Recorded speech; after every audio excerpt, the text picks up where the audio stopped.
तनी गरमावे दियो माहौल के कम से कम कते जब भैयारी सब करते पावड़ छे ना पावड़ है दुबे हल्दी के नाक नहीं कटे भैयारी ओ पत्नी अपन पति से दूर दराज में फोन से कही है कि आसो पे सावन में घर आईबा कि ना आईबा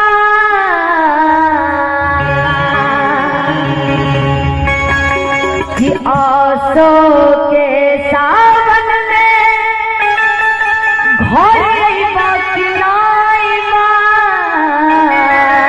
अगली हाथ फेंके आ ताली बजाते ए हो पिया जब घर जइबा कि ना जइबा सावन में घर जइबा कि ना आईबा सावन में घर जइबा कि ना आईबा। अजीत जी पूरा भैयारी के लिए जाइए ना उधर क्योंकि आपके भैयारी में कोई दम ही नहीं है। पता क्या दम लगा के ऐसा ए राजा